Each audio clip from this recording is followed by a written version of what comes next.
Ya, kalau sudah siap, saya boleh mulakan.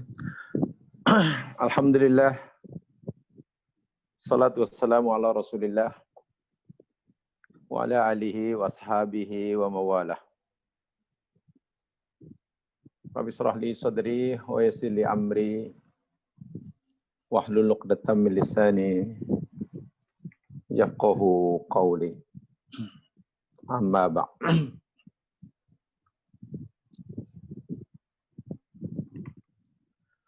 Para pendengar yang dirahmati Allah sekalian,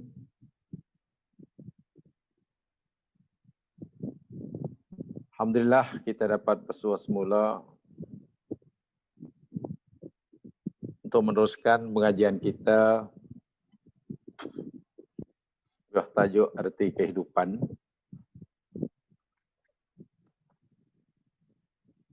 Dan kita masih akan bicarakan secara lanjut sambungan daripada yang kita pelajari pada siri lepas, yakni hakikat kehidupan dunia menguji manusia dengan bermacam-macam ujian.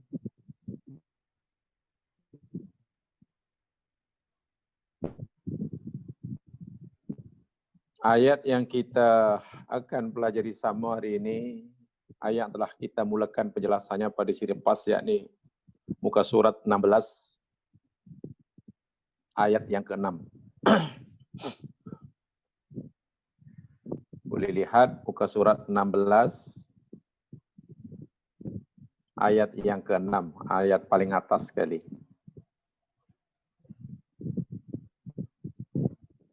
Ini surah Al-Baqarah,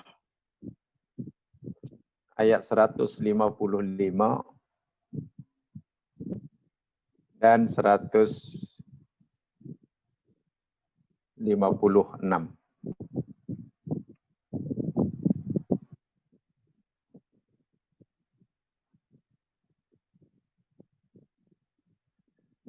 A'udzu billahi minasyaitonir rajim. Bismillahirrahmanirrahim.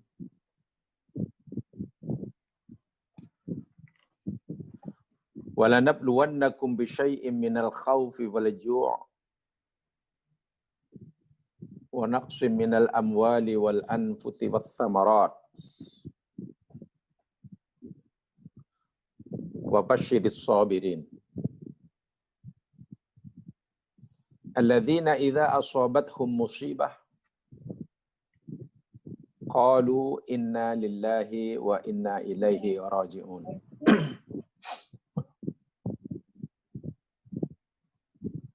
Dan sungguh pasti kami akan berikan kepada kamu sekalian ujian dengan sedikit rasa takut, kelaparan, kekurangan harta benda, jiwa, dan buah-buahan. Berikanlah kabar gembira kepada orang-orang yang sabar,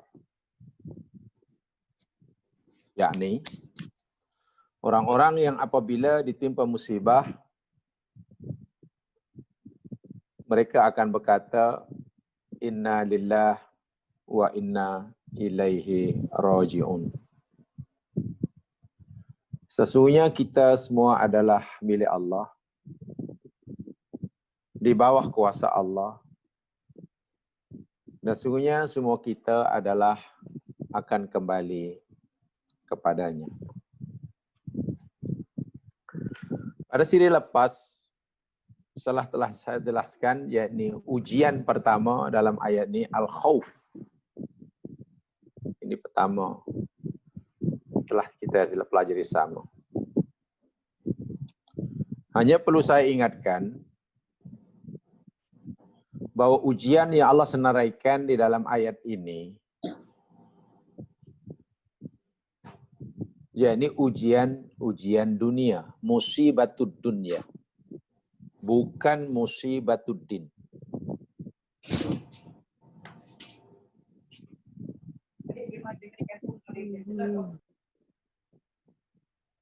Mungkin minta kerjasama, itu audio mungkin off kan ya. kerjasama, mungkin audionya di off kan.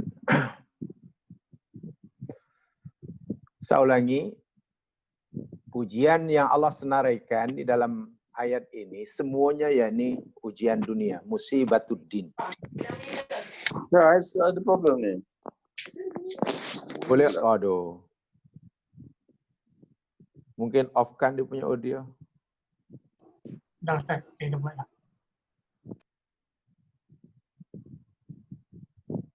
Okay. Halo. Ustaz boleh teruskan. Okay.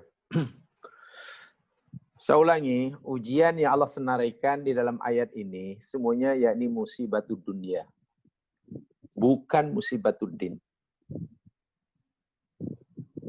Sedangkan kita maklum bahwa musibatud dunia akhaffu min musibatiddin. Lebih ringan, lebih mudah berbanding musibah agama. Yang keduanya,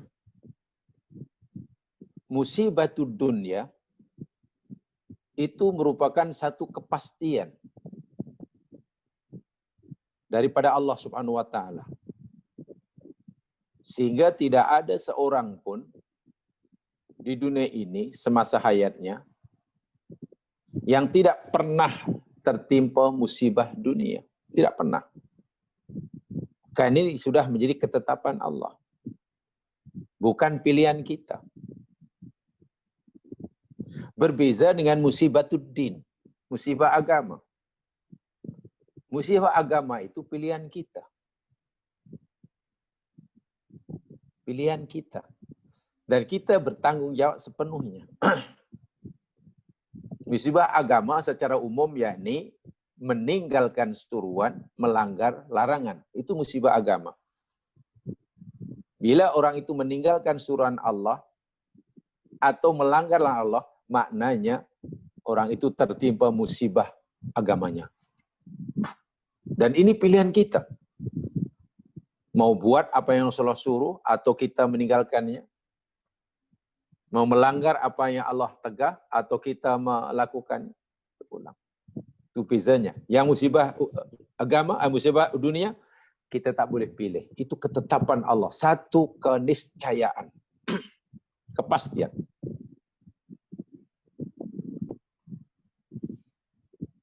Perbezaan yang ketiga bahwa musibah dunia ini sebagai salah satu tanda sayang Allah kepada kita.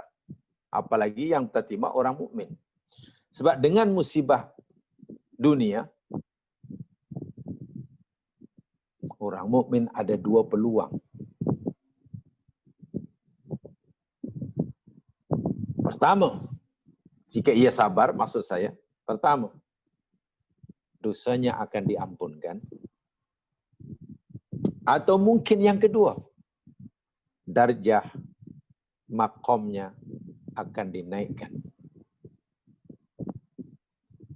Berbeza dengan musibah agama, bila orang itu tertimpa musibah agama, habis dosa dia. Makomnya akan jatuh, dosanya bertambah. Ya, bertambah. Itulah pertama yang perlu kita yakinkan dalam diri kita. Dalam hidup ini, tidak mungkin kita mengelak daripada tertimpa musibah dunia. So itu setiap hari, setiap saat maksud saya, kita mesti mempunyai persiapan dari segi mental, dari segi jiwa, bersedia untuk diuji bila-bila masa. Diuji oleh Allah bila-bila masa. Lalu apa tujuannya dan apa manfaatnya? Kenapa kita mesti diuji? Ya mas sekalian, bahasa yang mudah. Allah timpakan kita musibah dunia ini. Karena Allah nak bagi tahu kita, nak beri kita apa yang dipanggil sebagai mana'ah. Aradal haqqu ayu'tal mu'minun mana'ah. Allah menghendaki, hendak memberikan pada orang beriman itu mana'ah. Mana'ah itu ya semacam kekebalan lah, immunity. Supaya umat Islam ini punya kekebalan, punya immunity dalam hidup ini. Mana'ah. Mana'ah minal khauf, ada kekebalan bila bergulan diri, bila berhadapan dengan ketakutan, kelaparan. Yang Allah sebutkan dalam ayat ini. Sehingga dengan kekebalan diri, kekebalan jiwa, sebesar apapun musibah dunia, pasti ia mampu menghadapinya dengan tabah dan sabar. Sabar perlu dilatih. Potensial seseorang untuk bersabar itu perlu dilatih. Perlu apa istilahnya? Ya, dibiasakan, ditrain setiap masa. Bagaimana cara melatih, mengembangkan posisi kesabaran? Dengan ujian. Ujian itu yakni untuk mengembangkan potensi sabar. Supaya lain kali tabah, biasa. Sehingga apapun jenis musibah yang menimpanya akan membawakan kebaikan. Karena ia bersabar. Saya ulangi, dahulu pernah saya nyatakan, ada 4 jenis manusia. Bila ditimpa musibah dunia, manusia akan terbagi menjadi 4 macam, 4 jenis. Bila tertimpa dengan musibah dunia, kelaparan, kebuluran, penyakit, rugi dalam perniagaan, dibuang kerja, kehilangan barang dan sebagainya inilah. Yang pertama, ini saya ulangi apa yang supaya kita betul-betul faham. Pertama yang dipanggil jazi'. Al-jazi'. Jazi' itu maknanya mengeluh. Keluh kesah. Orang yang boleh diuji keluh kesah itu maknanya dalam diri dia memang tidak ada mana'ah. Tidak pernah mempersiapkan diri awal-awal, mempersiapkan dari segi mentality, dari jiwa, bahwa suatu saat pasti akan timbul musibah. Tak ada mana'ah. Karena tidak ada persiapan awal. Sebab itu dalam agama, Nabi pun beritahu kita, jaga betul-betul, manfaatkan betul-betul. Buat persiapan cukup-cukup semasa kamu sehat. Sebelum suatu hari datang sakit. Kenapa? Karena bila kita sudah buat persiapan dari segala-galanya termasuk mentality dan jiwa kita itu yang penting. Nanti bila betul-betul kita timbul sakit, kita tidak akan mengeluh. Buat persiapan cukup-cukup semasa kamu kaya sebelum miskin.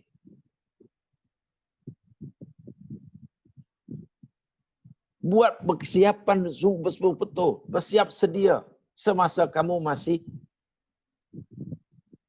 remaja, muda. Sebelum nanti datang tua. Sebab pasti akan datang tua segala tenaga, kekuatan, kesehatan makin berkurang. Dan seterusnya. Benar Nabi mengingatkan kita, manfaatkan umur muda sebelum tua, sehat sebelum sakit, beramal banyak-banyak, betul. Tapi lebih daripada itu, bukan sekadar beramal banyak-banyak, bersedia. Nanti, sekarang saya masih sehat. Macam mana nanti saya menghadapi keadaan hidup bila suatu saat sakit menimpa kita? Oh, bila nanti saya sakit, saya mesti bersikap begini. Ini sudah dipersiapkan awal-awal. Sehingga bila ditimpa musibah, tidak akan menjadi golongan pertama yang paling rugi. Namanya jazi'. Jazi' itu hukumnya berdosa, haram. Golongan kedua yakni sabir. Diuji dengan sabar. Orang yang sabar yakni orang yang sudah mempersiapkan. apa yang patut disediakan sebelum musibah menimpanya. Dah tahu bahwa katalah musim tengkujuh, mungkin kawasan itu banjir umpamanya. Ya awal-awal sudah buat persiapan, pasti banjir. Oh, kalau banjir nanti ini, barang ini sudah. Jadi bila betul-betul berlaku banjir, ya kita relax. Kita tenang, bahkan kita enjoy, kita menikmati. Tapi coba kalau tidak ada persiapan sebelum berlaku banjir. Kalang kabut dan kita pasti keluh kesah sedih. Karena banjir itu pasti menimpa kita. Ibaratnya musibah dunia itu pasti, kata Allah. Jadilah kita orang yang sabir, bersabar. Dan sabar itu hukumnya wajib. Bila potensi sabar, mana'ah ini ditingkatkan ya masalah. Mana'ah ini kita tingkatkan. Makin tebal, makin kuat, makin kuat. Kita bukan hanya sekadar mampu sabar di dalam itu musibah. Bahkan kita naik darjah. Tingkatan yang ketiga. Kita jadi golongan rodin. Ridho. Kita ridho. Lebih tinggi tingkatannya daripada sabar. Walaupun hukum ridho dalam bab ini hukumnya sunat. Ini herannya. Ridho terhadap musibah itu sunat. Sabar terhadap musibah itu wajib. Ini pelik. Tetapi tingkatannya lebih tinggi. Kalau orang yang sabar dan musibah, dia masih ada keinginan untuk keluh kesah. Ia ada keinginan, ada kemauan untuk kecewa. Tetapi ditahannya. Sementara rodin, dia sudah tidak ada keinginan nafsu untuk keluh kesah. Ridho, sudah. Dan mana'ah ini bila makin kuat, orang bukan sekadar mampu jadi rodin, bahkan mampu mencapai puncak makom yang paling tinggi dengan musibah. Namanya syakir. Bersyukur. Subhanallah. Jadi musibah dunia itu sebetulnya memberi manfaat sangat besar bagi kita bila kita pandai memanagenya. Bila kita pandai mengambil sikap. Sebab itu dinyatakan musibah dunia itu tanda sayang Allah kepada hambanya. Syaratnya itu tadi. Dan jenis dari musibah dunia ini tidak terkira jumlahnya. Hanya dalam ayat sedang kita pelajari, Allah sebutkan pertama yakni khauf. Yang keduanya disebut di situ al-ju'. Ju'. Kelaparan. Baik, ini musibah nomor 2. Wal-ju'i. Inna fudulat ta'ami da'in ila anwa'in kathirah minasyarr. It yuharrikul jawarih ilal ma'asi. Wa dhuthkiluha 'anit ta'ah. Wa yakfi bihadzaini syarra. Penjelasannya. Sesungguhnya terlebih makan atau makanan yang berlebih bermewah-mewahan tak pernah rasa lapar. Ia sebagai salah satu faktor yang mendorong seseorang untuk melakukan keburukan yang banyak. Karena dengan sentiasa cukup makan, anggota badan mudah digerakkan untuk melakukan apa yang dia inginkan. Berat melakukan ketaatan pada Allah. Ibnu Qayyim Al-Jauziyah pernah memberi komentar tentang musibah lapar ini. Dalam kitabnya, apa kata Ibnu Qayyim? Saya bacakan aslinya. Kam min maksiatin jalabahash asab wa fudulut ta'am. Wa kam min ta'atin haladuna. Faman waqiya syarra batni faqad uqiya syarran aziman. Wa syaitanu a'dhamu ma yatahakkam bil insan idza mala'a batnahu min at-ta'am. Subhanallah. Betapa banyaknya maksiat yang berlaku di muka bumi ini. berpunca daripada lebih makan. Keinginan makan yang sentiasa cukup, tak pernah kurang makan. Tak pernah kurang makan. Tak pernah lapar. Dan betapa banyaknya ketaatan terhalang sehingga tidak dapat dilaksanakan karena lebih makan. Tak pernah lapar. Sesiapa sahaja yang terpelihara perutnya, tidak sentiasa kenyang, bahkan sesekali ia latih lapar. Nasib baik dalam 1 tahun Allah wajibkan kita berpuasa. Latih lapar. Yang sebenarnya betul-betul kita melatihnya ya. Sepanjang Ramadan. Bukan hanya menukar jadwal makan. Ya, kalau menukar jadwal makan daripada biasanya siang menjadi malam, itu mungkin hikmah lapar itu belum kita capai nanti. Dan sesiapa yang terpelihara keburukan perutnya, perut sesekali mesti dibiarkan kosong. Maksud Ibnu Qayyim, faqad uqiya sarran azim. Maka ia telah terpelihara daripada melakukan kejahatan yang besar. Wasyaitanu a'zamu wa yatahakkamu lil insan idza mala'a batnahu minat ta'am. Karena sungguhnya setan itu lebih kuat cengkamannya, lebih kuat penguasaannya terhadap manusia apabila manusia itu sentiasa memenuhi perutnya dengan makanan. Yang kata ini Ibnu Qayyim Al-Jauziyah.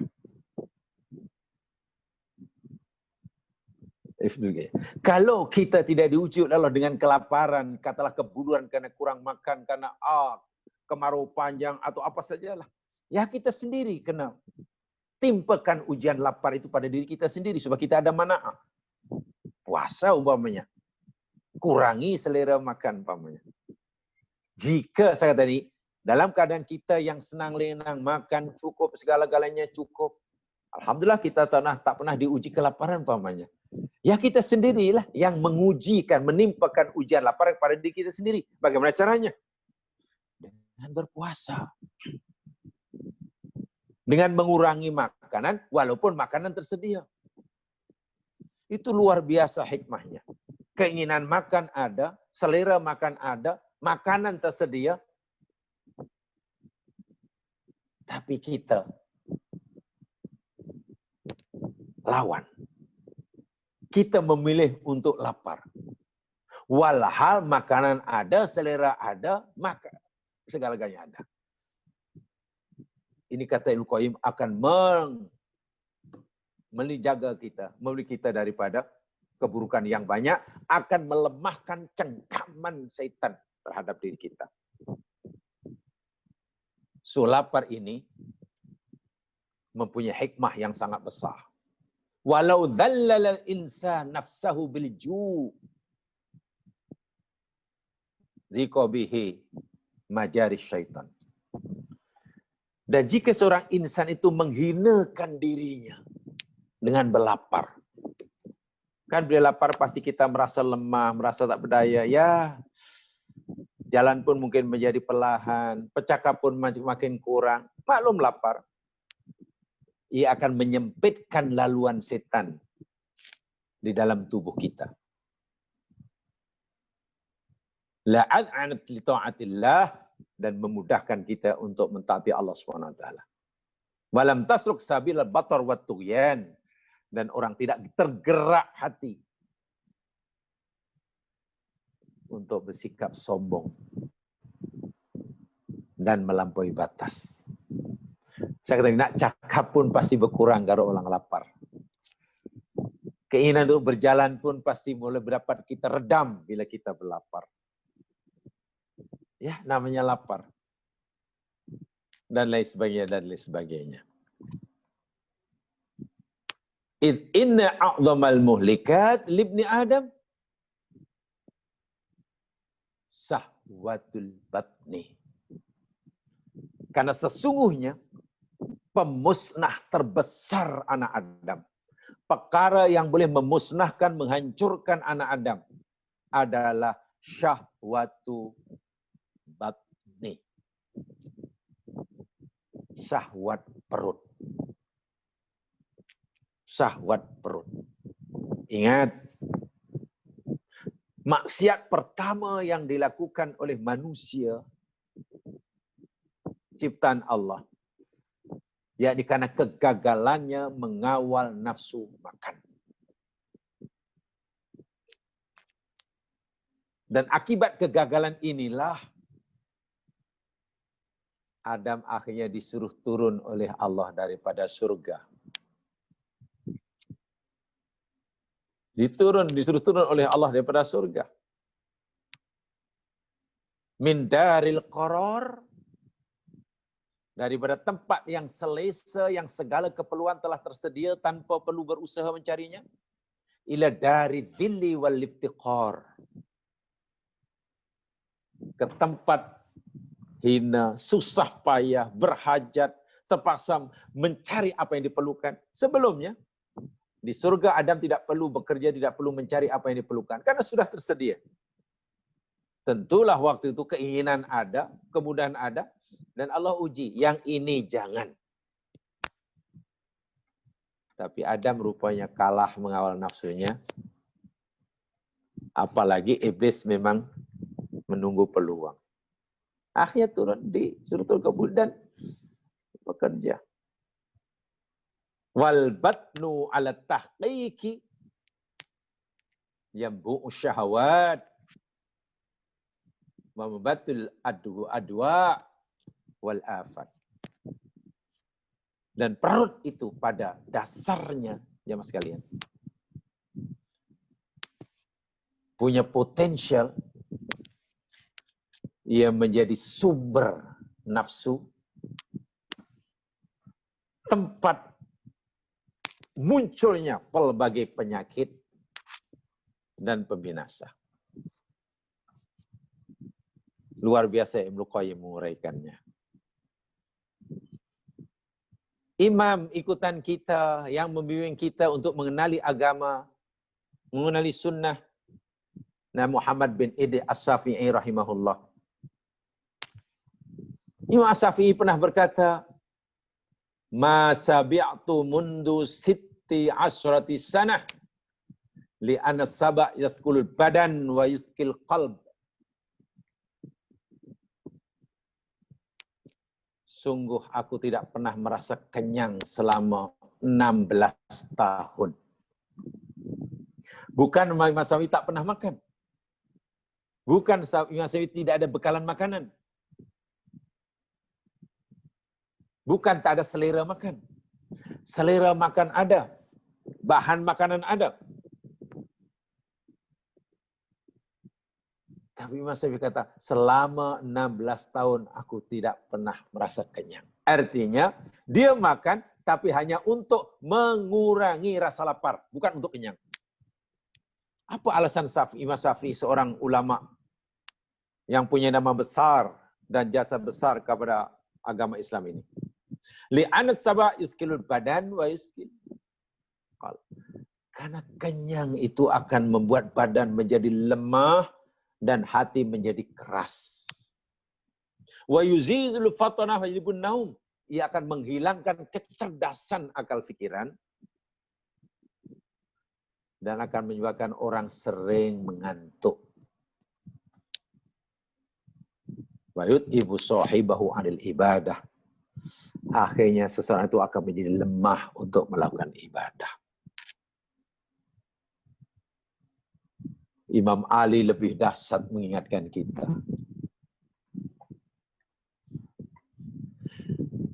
Jika seseorang itu setiap hari hanya membiarkan apa yang dia nak masukkan dalam perutnya, maknanya makanlah tuh. Bila yang ada dalam kepala seseorang itu, setiap saatnya apa yang nak dimasukkan dalam perut, esok makan apa ya, nanti makan apa ya, makan. Bila itulah yang difikirkan oleh seseorang setiap saatnya, kata Imam Ali, nilai orang itu sama dengan apa yang keluar daripada badannya. Subhanallah. Bila seseorang itu yang dipikir hanya makan yang masuk dalam perutnya, nilai orang itu sama dengan yang keluar daripada perutnya. Kotoran maksudnya. Hina tak hina. Subhanallah. Apalagi sekarang, bila orang ditanya, kemana Tuhan? Oh, cari makan. Awal cari makan. Kerja mulai pada yang kecil, orang kecil kebiasaan yang besar, cari makan. Ya, itu mungkin sudah istilah melekat dalam budaya kita.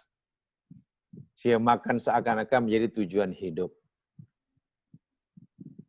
Saya katakan tadi, jika Allah tidak uji kita dengan lapar karena kita serba berkecukupan, ini negara yang Allah bagi macam-macam nikmat, tolong kita uji sendiri diri kita dengan sengaja. Kita uji dengan sengaja, yakni dengan kelaparan. Bagaimana? Berpuasa. Berpuasa. Mengurangi makanan.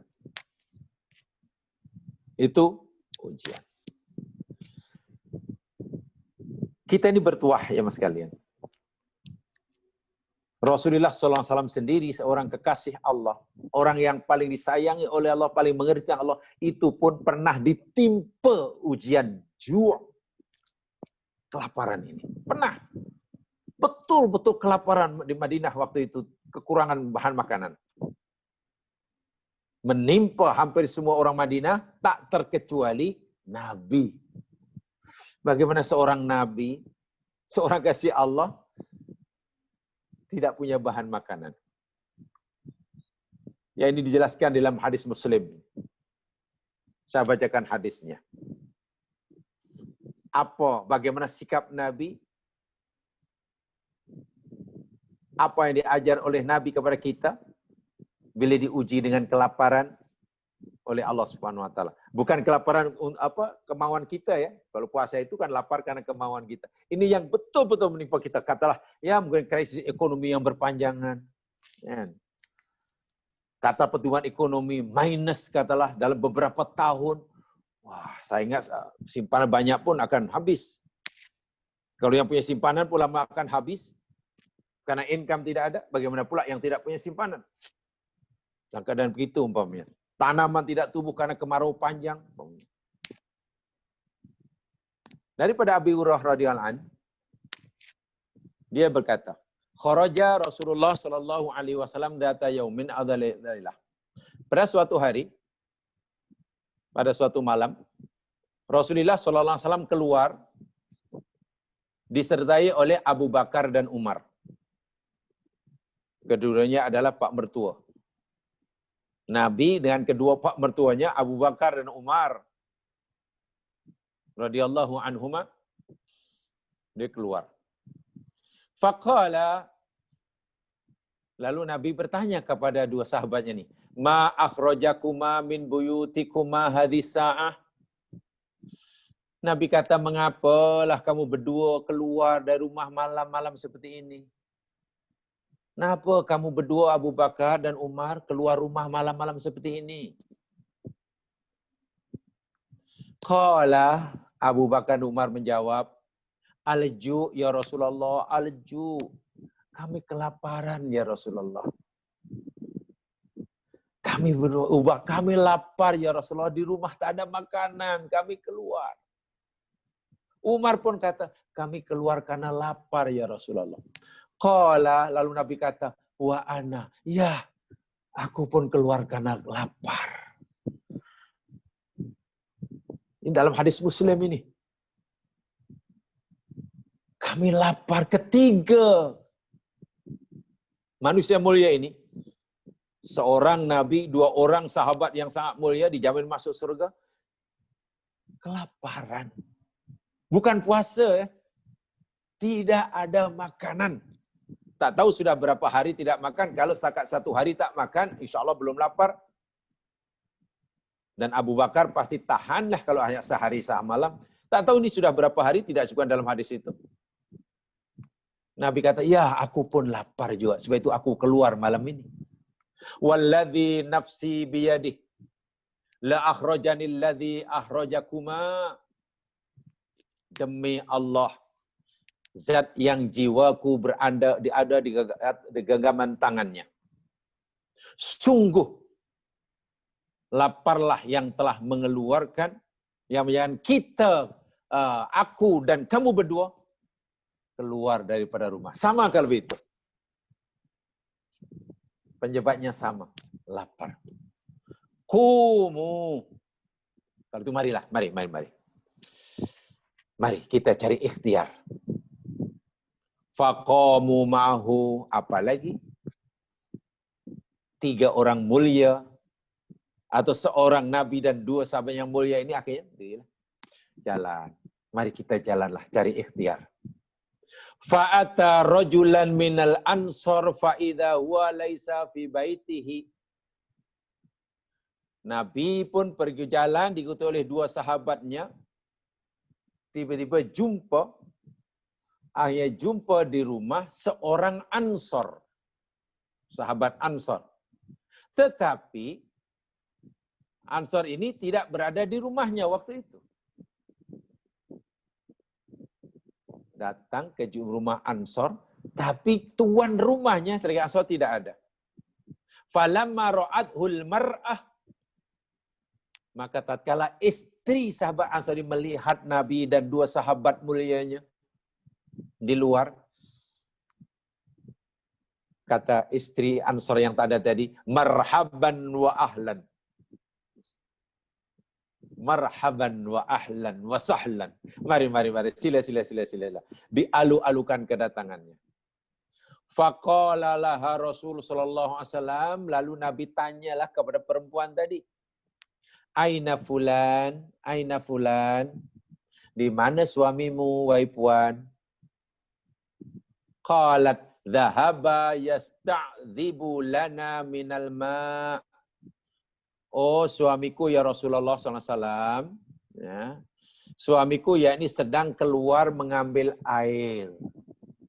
Karena bekalan air di rumah tidak ada, suamiku keluar cari air untuk bekalan minum di rumah. Nabi pun tunggulah. Nabi dan 2 sahabatnya tunggu di luar. Tak lama kemudian irja al-ansor. Tiba-tiba sahabat Ansor, tuan rumah itu datang. Balik. Fanadhara ila Rasul sallallahu alaihi wasallam wa sahibai. Tuan rumah Ansori melihat Nabi dan 2 sahabatnya heran. Kenapa seorang Nabi malam hari, 2 sahabat mulianya malam-malam keluar datang ke rumah aku, ini ada apa agaknya nih? Tentu ada perkara yang mustahak ini. Malam hari itu. Tumakal, kemudian tuan rumah, siapa Ansori kata, Alhamdulillah, ma ahadun al-yawma akrama adyafan minni. Kata Ansor, Alhamdulillah, segala puji bagi Allah. Tidak ada orang pada hari ini, tidak ada pada hari ini yang lebih membahagiakan aku, melainkan karena aku kedatangan tetamu yang sangat mulia. Maksudnya apa? Tuan rumah kata, hari ini memang banyak perkara yang membahagiakan aku. Aku masih punya makanan. Aku masih punya keluarga yang harmoni. Aku sudah mendapatkan air, bekalan minuman untuk keluarga aku. Aku dan keluargaku masih berkecukupan. Itu memang membahagiakan aku. Tetapi ada yang lebih membahagiakan aku daripada itu semua, yakni aku kedatangan tetamu yang paling mulia. Nabi termulia. Kedua sahabatnya yang paling mulia. Maknanya kedatangan Nabi Abu Bakar itulah perkara yang paling membahagiakan tuan rumah malam itu. Qala fantalaqa. Apalagi tuan rumah itu pun beredarlah. Beredar, dipersilakan Nabi SAW untuk duduk. Abu Bakar, Umar pun duduk. lalu lelaki tadi beredar sekejap. Ya, kalau bahasa kita, daripada ruang tamu, kemudian ke belakang lah. Faja'ahum bi'idkin fihi busrun wa tamrun wa rutbun. Tak lama kemudian, tuan rumah tadi datanglah membawa setandan tamar. Bukan tamar sudah dicerai dan diletakkan di pinggan, enggak apa, masih dalam tangkainya. Setandan. Banyak itu simpanannya. Orang itu ada punya simpanan banyak tamar. Setandan, bawa keluar. Ada yang sudah masak, ada yang mula masak, ada yang telah masak, ada yang muda. Ada busrun. Busrun itu maknanya mula masak. Ada tamrun, itu telah masak. Ada rutabun, itu yang sudah masak masih muda. Masak muda, basah. Jadi macam-macam lah. Bawa sepadan tamar, dan tamar itu ada yang masih muda, ada yang sudah mula masak, ada yang sudah masak. Qala Rasul sallallahu alaihi wasallam, lalu Nabi pun bersabda kepada Abu Bakar dan Umar, walladzi nafsi biyadih latus'alanna an hadzan na'imi yaumal qiyamah. Kata Nabi kepada Abu Bakar dan Umar, demi Allah yang jiwaku berada di genggaman tangannya, sungguh pasti kamu akan ditanya tentang hal ini, yakni tentang nikmat malam hari ini pada hari kiamat. Alahai. Jamaah sekalian, dalam keadaan lapar, sehingga keluar malam-malam nak cari makanan macam mana, kot-kot ada orang sedekah. Jumpa pula lah orang Ansor yang dermawan bersedia menjamu makan, menjamu Abu Bakar makan. Setelah dihidangkan makanan di hadapannya, perut pula lapar, ada tamar yang masak ranum di pokoknya, masih dalam tangkainya. Belum pun makan, tiba-tiba Nabi bagi tazkirah. Dan tazkirah Nabi sangat menggerunkan kedua sahabatnya. Apa tazkirah Nabi? Abu Bakar dan Umar, demi Allah yang jiwaku berada di genggaman tangannya, sungguh pasti kita semua, aku, kamu berdua, pasti oleh Allah nanti akan disoal pada hari kiamat tentang nikmat yang kita dapatkan malam ini. Jadi nikmat tamar, apa namanya, sajian yang diberikan oleh tuan rumah inilah. Ahrajakum min buyutikumul ju'. Lapar telah menyebabkan kamu keluar rumah malam hari ini. Tsumma lam tarji'u hatta asabakum hadzal na'im. Kemudian kamu tidak pulang ke rumah, tidak balik ke rumah, sehinggalah kamu diberikan dengan nikmat ini daripada Allah Subhanahu wa taala. Artinya apa? Walaupun sahabat itu makan, Abu Bakar makan, akhirnya dia fikir, ya kalau ikutkan, kalau dalam bahasa kita lah, kalau ikutkan kita memang makan habislah satu tandan ini. Kan lapar sudah berhari-hari tak makan. Ada sahabat Ansor yang dermawan pula. Makan ajalah. Tapi Nabi kata, ingat, di akhirat kita akan ditanya. Nikmat Allah berikan pada kita melalui saudara kita malam hari di akhirat. Malam hari ini kita keluar sebab makan. Kita pula tak mau balik ke rumah, kecuali ketika perut kita sudah kenyang. Ingat, hati-hati. Hanya Abu Bakar, Umar, makan, tetapi tak sampai kenyang, jemaah sekalian. Hanya makan dan tamar tadi yang dihidang dan halal, sekadar mengurangi rasa lapar, bukan untuk kenyang. Kenapa tidak makan kenyang aja, kan halal. Tuan rumah dah hidangkan halal apa? Dia ingat Nabi kata, ingat, pasti Allah akan soal. Allah akan soal. Karena takut nanti soalannya banyak, dua sahabat yang punya wawasan akhirat, yang cara berfikirnya yakni akhirat oriented, akhirnya memakan tamar yang dihidangkan, yang tentu melezatkan, apalagi lapar sudah beberapa hari tak makan. Dia hanya makan sekadar untuk mengurangi rasa lapar, bukan untuk kenyang. Jadi keluar rupanya masih lapar, tapi sudah kurang lapar. Tengok, terbayang dalam pikiran kita seorang nabi dan sahabat yang juga kaya. Umar nih kaya, Abu Bakar kaya, tapi pernah ditimpa kelaparan. Hingga sampai dia keluar rumahnya, kut-kut ada orang yang dermawan. Dan Allah gerakkan hati sahabat Ansor untuk bersedekah. Tapi rupanya tidak dipulun semuanya. Mereka ini ingin merasai kenikmatan lapar. Mereka tidak ingin menikmati kenikmatan kenyang, tapi ingin menikmati nikmat lapar. Sebab dengan lapar itu lebih fokus. Keinginan untuk merasa iftikar kepada Allah sangat kuat. Tadoruknya menjadi kuat. Merasa lemah di hadapan Allah menjadi kuat. Apalagi keinginan untuk yang bukan-bukan menjadi tidak ada. Dia ingin mendapatkan manfaat di sebalik lapar.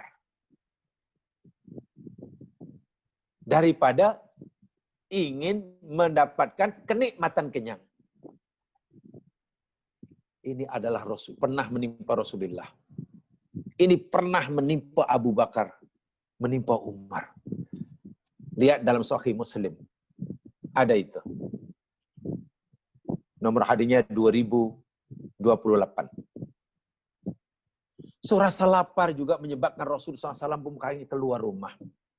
Bayangkan, bagaimana seorang kekasih Allah, seorang Rasul, yang tidak pernah menutup pintu rumahnya, daripada orang yang memerlukan bantuan baginda. Karena baginda sentiasalah memberi pertolongan kepada sahabatnya yang memerlukannya.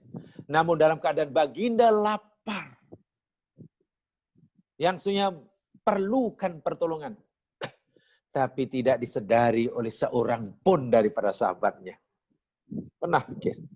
Seorang yang dermawan, seorang yang banyak jasa, seorang yang banyak budi, seorang yang banyak menolong orang. Semua orang pernah mendapatkan pertolongan Nabi.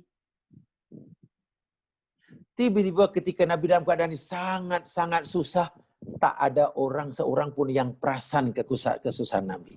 Pernah terbayang kita? Masya Allah, itulah Rasulullah. Abu Bakar demikian juga. Abu Bakar bukan orang loke. Abu Bakar salah seorang sahabat kaya raya yang paling banyak menginfakkan kekayaannya di jalan Allah. Banyak rekod yang dipegang oleh Abu Bakar yang belum terpecahkan oleh sahabat yang lain dari segi infak fisabilillah. Sudah berapa hamba abdi, hamba sahaya yang Abu Bakar beli dengan harga yang tidak murah, setelah jadi miliknya dimerdekakan begitu sahaja.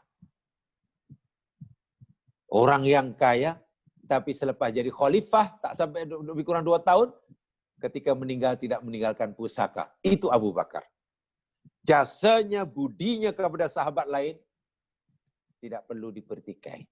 Tetapi orang yang sebaik ini, ketika menghadapi masalah, dan masalahnya dianggap biasa, lapar, tak ada makanan untuk dimakan, tak ada orang perasan.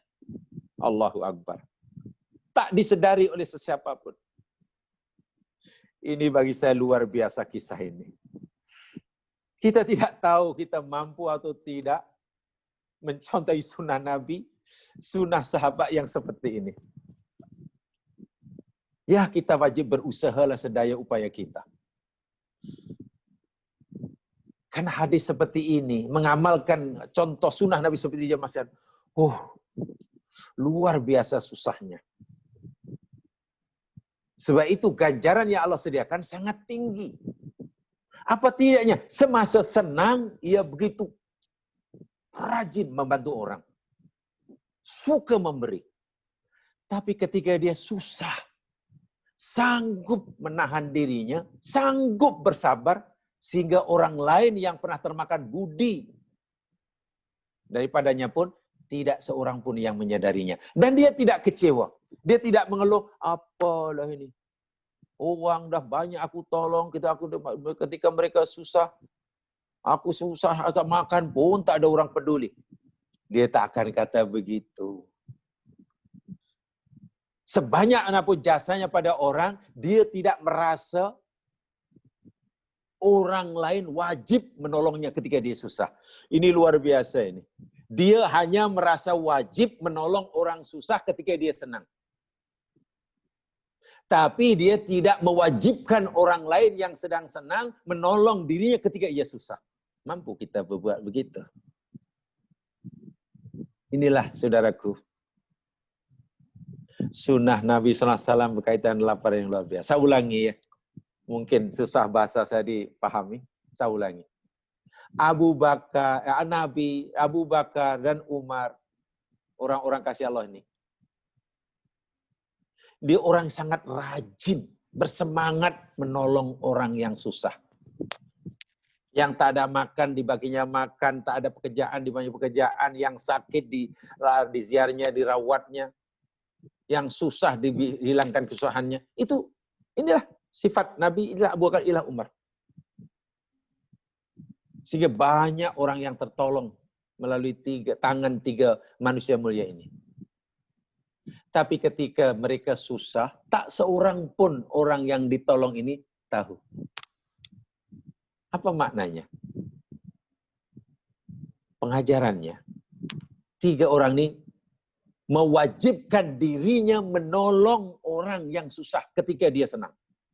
Semasa ia senang, mewajibkan dirinya menolong orang susah. Tetapi ketika ia susah, dia tidak mewajibkan orang lain menolong dirinya. Masya Allah. Seakan-akan, tak apalah, mereka tak tahu nasib saya, tak apalah, saya serahkan pada Allah. Tapi ketika dia melihat orang lain susah, aku wajib tolong, aku wajib tolong. Inilah makom yang luar biasa. Patutlah orang seperti masuk surga tanpa hisab. Belum pun kiamat sudah diberitahu oleh Nabi, kamu ahli surga, kamu ahli surga. Karena mereka hebat daripada serba-serbinya. Dari ibadah, ritualnya hebat, dari sosialnya hebat, dari jiwanya hebat. Ketika diuji seperti ini, hebat. Jadi tidak ada cacat celah dan tidak ada kekurangan sedikit pun.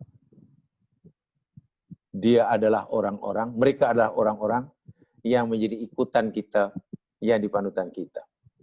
Jadi sengaja saya sampai di jamaah sekalian, apa hikmah di sebalik ujian lapar ini, kekurangan harta benda ini? Ini bagi orang yang sabar ya. Tapi betul, lapar juga dijadikan azab oleh Allah. Bukan ujian lagi, azab. Bagi orang yang menderhaka. Bagi orang yang menderhaka, kelaparan itu azab. Bagi orang yang mukmin, ujian kekurangan harta benda, kelaparan itu adalah nikmat.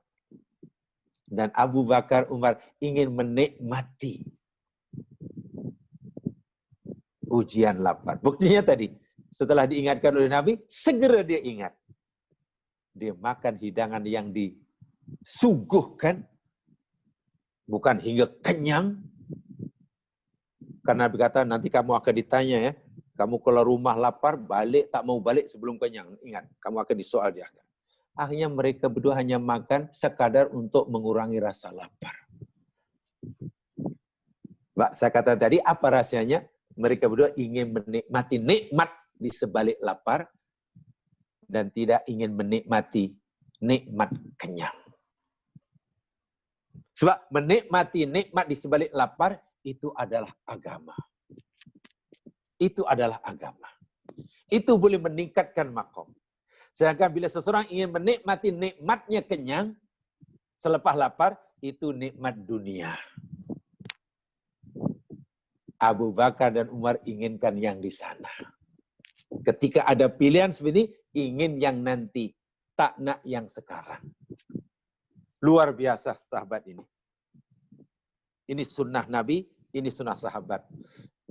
Yang patut kita usahakan untuk kita contoh Islam. Baik. Tapi jika kelaparan itu menimpa orang kafir, orang jahat, itu bukan ujian ya mas sekalian. Itu azab Allah. Sebagai balasan bagi kederhakaan mereka. Coba jamaah lihat dalam surah An-Nahl. Ayat 112. Ya. An-Nahl 112.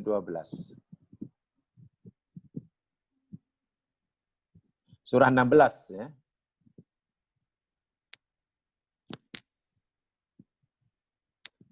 Surah 116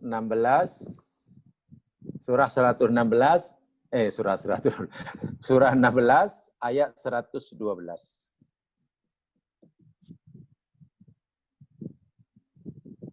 A'udzu billahi minasy syaithanir rajim. Wa daraballahu mathalan qaryatan kanat aminatan mutmainnah ya'tiha rizquha raghadan min kulli makan fakafarat bi an'amillah fa'adzaqaha Allahu libasal ju'i wal khaufi bima kanu yasna'un.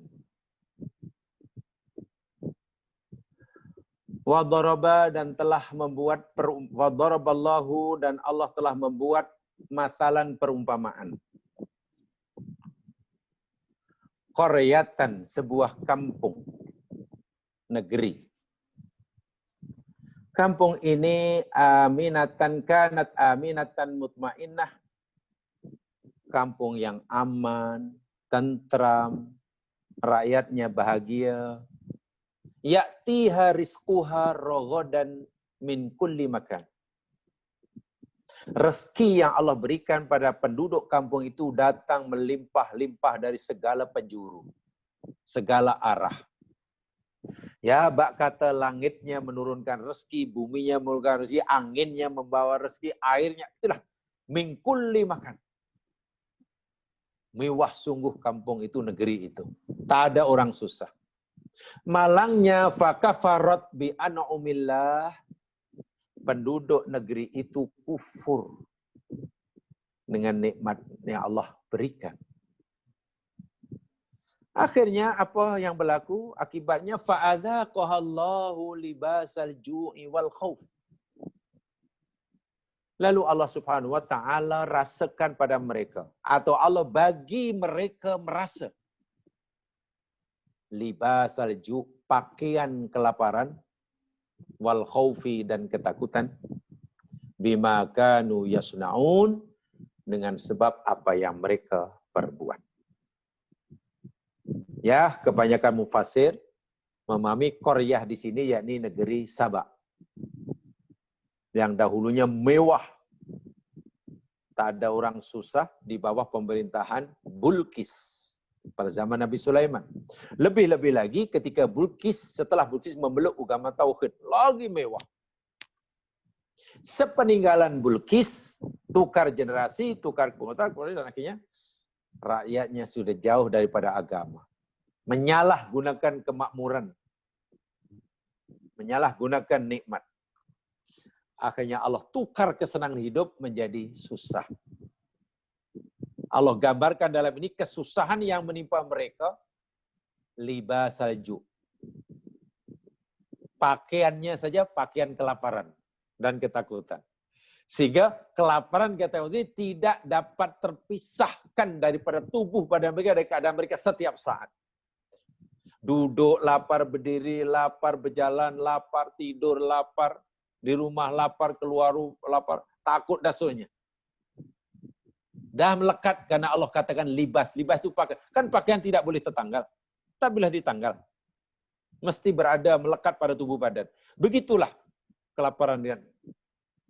Nah ini azab. Ini bukan lagi ujian nih. Ini ukubah. Dan bagaimana mereka akan bersabar? Sedangkan semasa senang pun kufur. Ini orang kafir.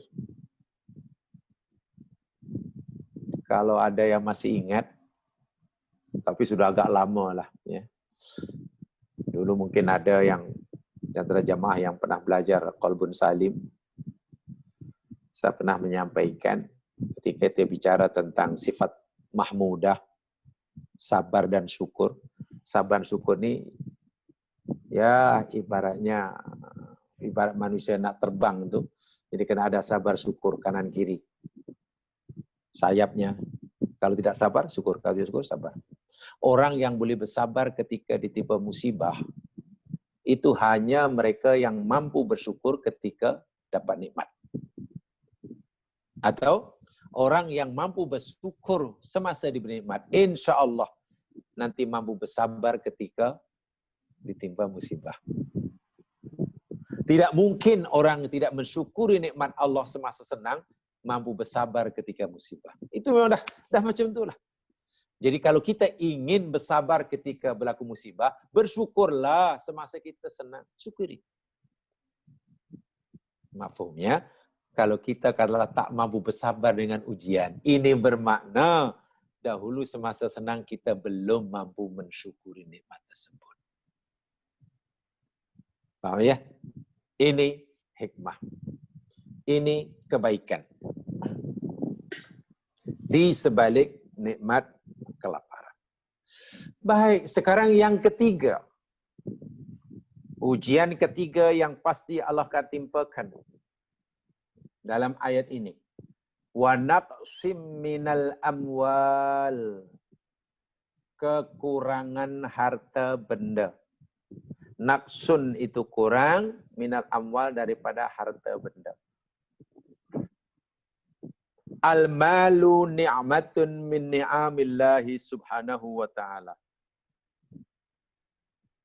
Harta itu adalah nikmat, sebagai nikmat daripada nikmat-nikmat Allah. Yarzuqu bihi ibadahu, yang Allah jadikan ianya rezeki buat hamba-hambanya. Tapi pada masa yang sama, wa yakhtabiruhum bihi, dan Allah jadikan ianya ujian bagi mereka. Saya ulangi. Harta itu adalah sebagian nikmat Allah pada hambanya. Sebagai rezeki buat hambanya. Tapi pada yang sama, Allah akan jadikan ia sebagai ikhtibar, ujian. Faqad yughnihimullah minal mal yanduru hal yu'adduna haqqah. Ada kadang-kadang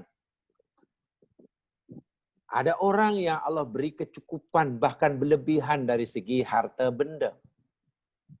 Kenapa Allah bagi lebih? Liyanzur kaifa yu'adduna haqqah. Allah nak perhatikan, Allah nak tengok adakah ia menunaikan haknya atau tidak. Waqad yuqaddir alaihim rizqahum minul yanzuru hal yasbiruna ala qillatihi.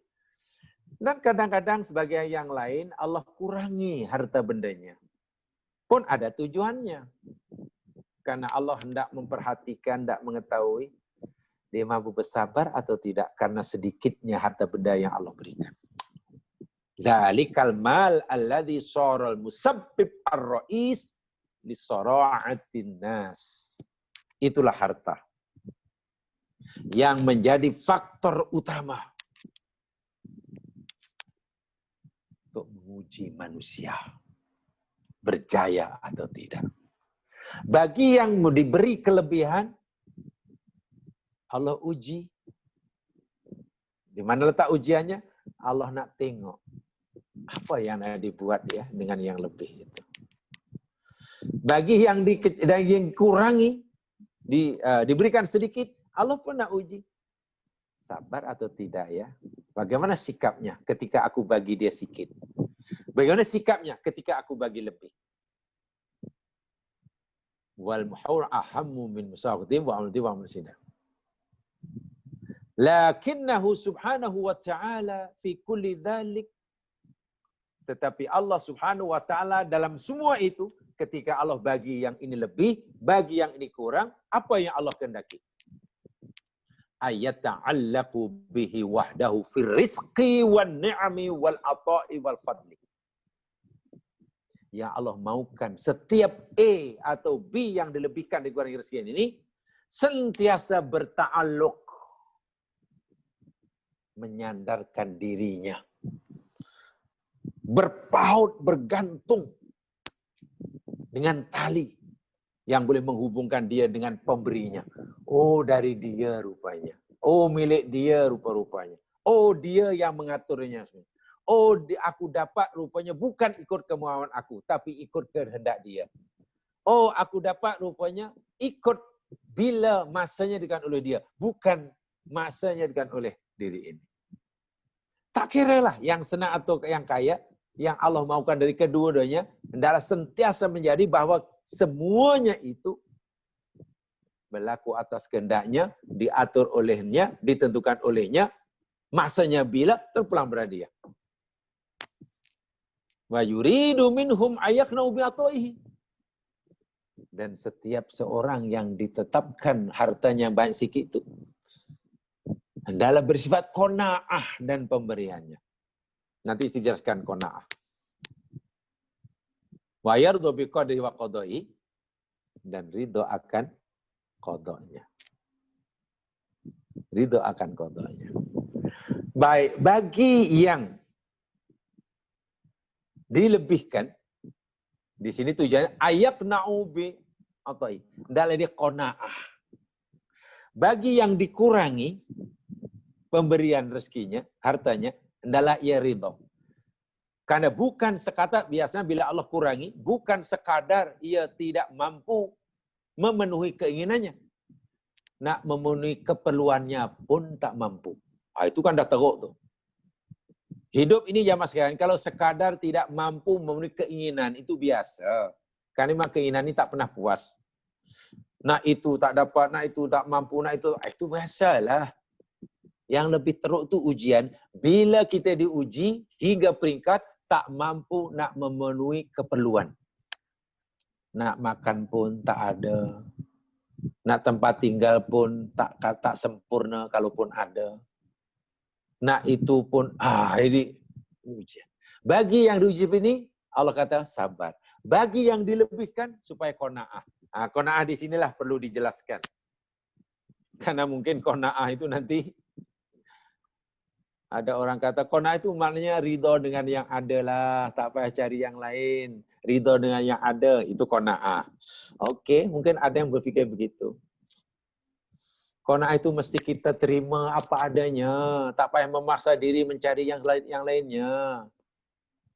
Rezeki secupak tidak akan jadi segantang. Mungkin ada yang kata begitu. Oke lah, namanya pendapat. Tapi setakat yang saya tahu lah, qanaah rupanya tidak sesederhana itu maksudnya.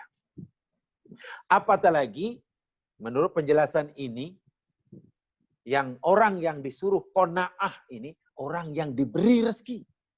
Bukan orang yang dikurangi rezekinya.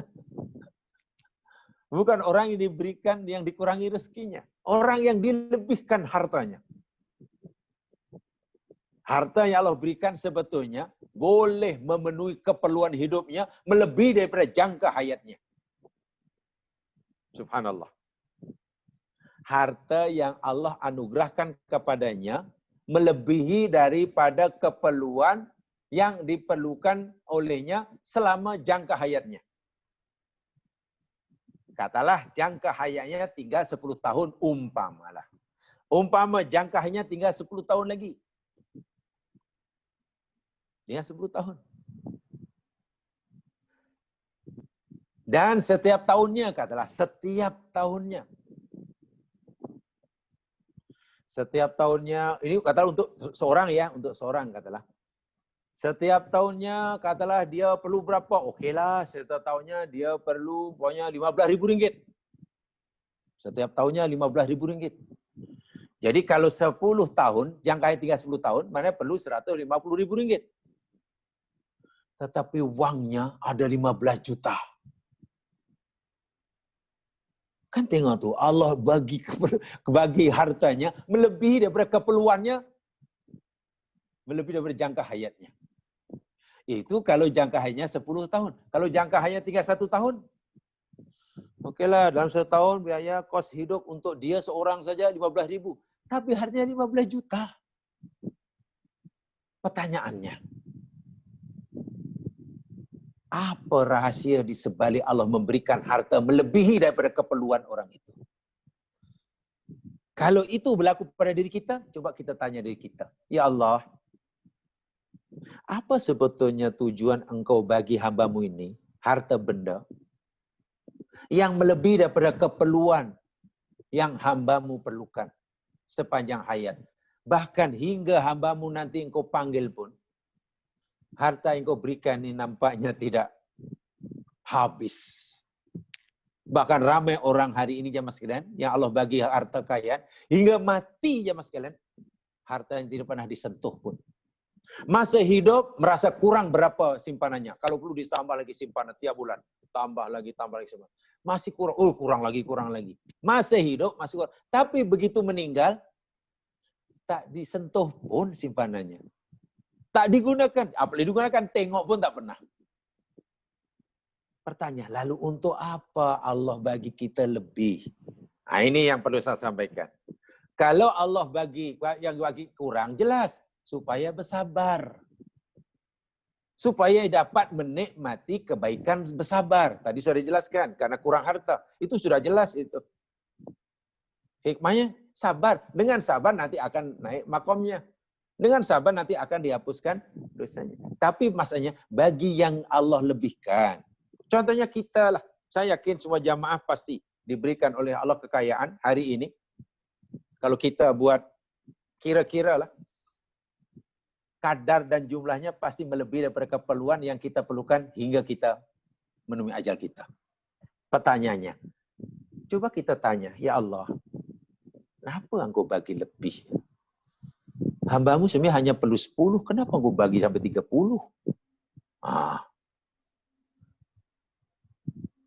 Rupanya jawabannya jelas kalau ikut agama.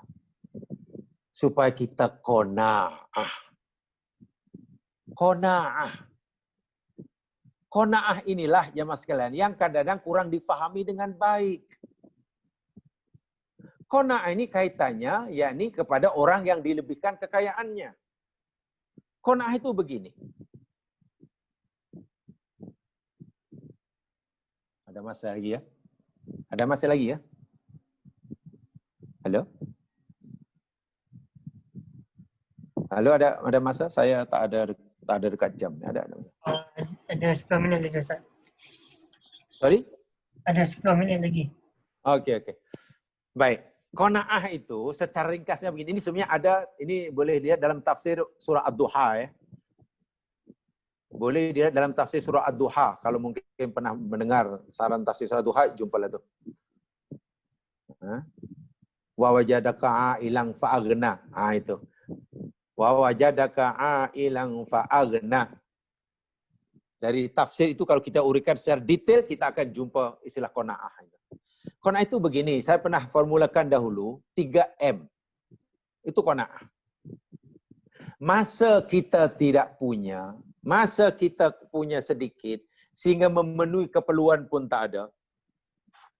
Bukan memenuhi keinginan, memenuhi keperluan pun tak ada. Kita disuruh M pertama, mencari. Kerja kuat-kuat.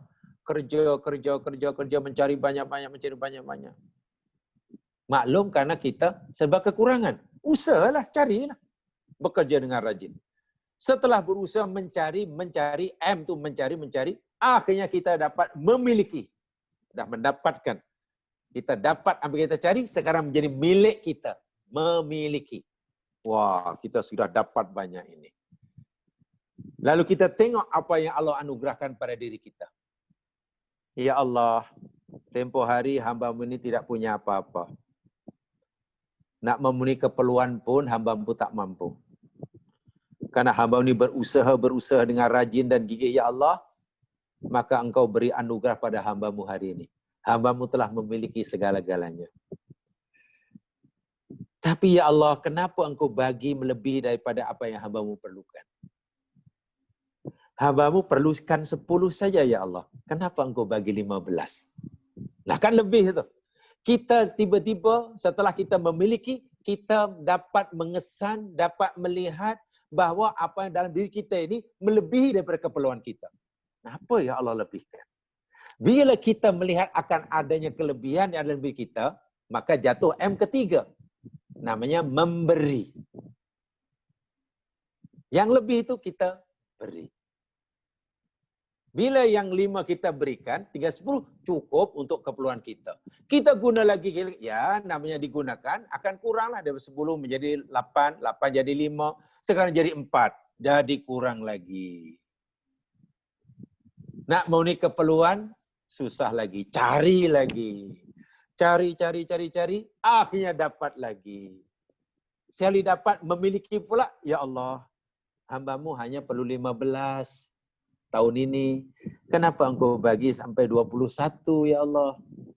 Karena kita dapat melihat dan mengesan, ada benda yang lebih yang Allah berikan kepada kita untuk melebihi daripada keperluan. Yang 6 itu kita berikan. Jadi mencari, memiliki, kemudian memberi. Itulah qanaah. Itulah qanaah. Jadi bagi mereka yang diberi lebih harta, itu ujian. Allah kata itu ujian. Apa ujiannya bagi orang yang diberi lebih? Dia mampu qanaah atau tidak? Dia mampu berqanaah atau tidak? Itu. Sementara yang Allah kurangi rezekinya, yang ngam-ngam lah, itu ujian juga. Itu balak juga kata Allah dalam surah yang ayat yang sedang kita pelajari. Apa ujian? Di mana aspek ujiannya? Sabar atau tidak? Dia jazik atau sobir? Atau mungkin Masya Allah jadi rodin? Atau subhanallah mungkin dia akan jadi syakir. Tapi yang pasti jangan jazik. Jangan, ya Allah, apalah ini tak adil lah. Saya ada berusaha, kenapa masih susah juga? Kenapa kawan saya kurang berusaha tapi engkau bagi macam-macam?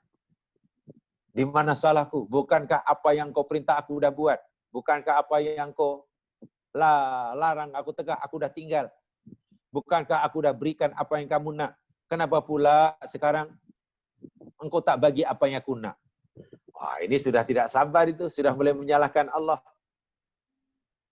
Hamba-Mu perlukan sekarang. Kenapa engkau tak bagi sekarang?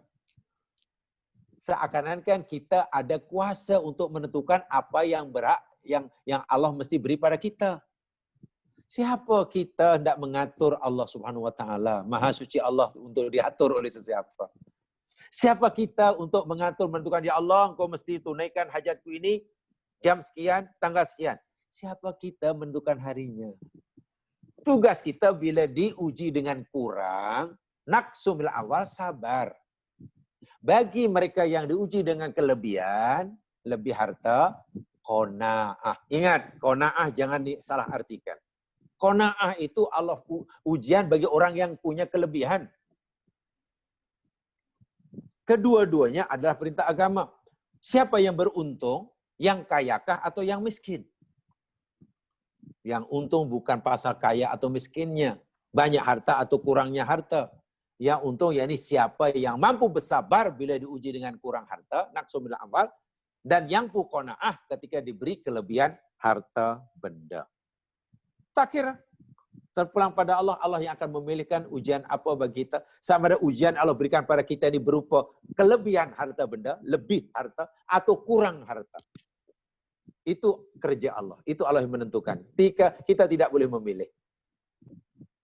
Yang boleh kita pilih, kita nanti milih qanaah atau tidak. Milih qanaah atau milih tamak. Kita milih bersabar atau kita milih mengeluh. Pulang pada kita. Indah sekali. Boleh-boleh saja jamaah sekalian minta, ya Allah, jadikanlah hamba ini kaya, karena hambamu insya Allah mampu qanaah. Sebab kalau hambamu uji dengan susah, dengan miskin, nampak gaya hambamu tak mampu bersabar. Dari mana kita tahu? Ya, minta bolehlah. Ya Allah, berikanlah. Jadi kalau minta, yang berdoa, bila berdoa, elok yang adil aja. Ya Allah, ya Tuhanku, jika engkau hendak timpakan ujian pada hamba dengan kekurangan harta benda, ya Allah, berilah hambamu kemampuan untuk bersabar. Dan jika engkau nak menguji hambamu ini dengan kelebihan harta benda, atau lebih, berilah hamba kemampuan untuk qanaah. Itu doa yang bijak. Kenapa? Karena kita serahkan kepada Allah ujian apa yang Allah timpakan pada kita. Kita tidak akan campur tangan. Kita tidak akan campur tangan apa yang jadi hak mutlak Allah. Yang menentukan ujian itu kan Allah. Itu kan hak Allah. Jadi yang kita pohon bukan jenis ujiannya. Yang kita pohon pada Allah, yakni agar Allah bagi kita kemampuan menghadapi ujian tersebut. Apapun bentuk ujiannya. Itu doa yang paling bijak orang mukmin. Ya Allah, jika engkau nak menetapkan ujian balak kepada hamba ini, berupa naksum minal amwal, kekurangan harta benda, susah, berilah hambamu kemampuan bersabar menghadapinya. Dan jika ujian yang engkau pilih, ya Allah, untuk engkau timpakan pada hamba ini, lebih harta benda, kaya, banyak harta simpan sana sini, ya Allah, beri hamba ini kemampuan dan kesedaran untuk qanaah. Qanaah itu tadi 3M. Mencari, memiliki, memberi. Mencari, memiliki, memberi. Itu boleh lihat, mungkin saya pernah mentafsirkan surah Ad-Duha yang agak detail ketika saya mentafsirkan firman Allah, wa wajadaka ailan fa'aghna. Satu di antara tafsirnya itu makna qanaah. So, faham dia? Jadi kalau lihat dari segi itu, di mana buruknya ujian dunia? Tidak ada. Jika kita fahamlah seperti itu, petanya, di mana buruknya ujian dunia? Musibah dunia di mana buruknya? Bagi orang mukmin tidak ada. Ya, ada hanya baik, baik, dan baik. Terserah pada kita menghadapinya. Buruk dan baiknya ujian dunia itu bukan terletak pada ujiannya, tapi bergantung pada sikap kita menghadapinya. Bila sikap kita menghadapi ujian dunia itu salah, ia akan membawa keburukan pada kita. Tapi jika sikap kita menghadapi ujian itu betul, ia membawa kebaikan. Bukan terletak pada bentuk ujiannya. Senang, susah, kaya, miskin, kematian, dapat harta, rugi. Bukan pada itunya baik buruknya. Tapi tetap pada sikap kita, dan itu pilihan kita. So itu, Masya Allah, insya Allah kita dapat memahaminya. Jadi jangan salah sikap dalam menghadapi ujian Allah Subhanahu wa Ta'ala. Dengan begitu, apapun jenis ujiannya, insya Allah kita sentiasa mendapatkan kebaikan dari Allah Subhanahu wa Ta'ala. Jemaah sekalian, nampaknya itu saya sampaikan. Mudah-mudahan memberikan manfaat bagi saya menyampaikan.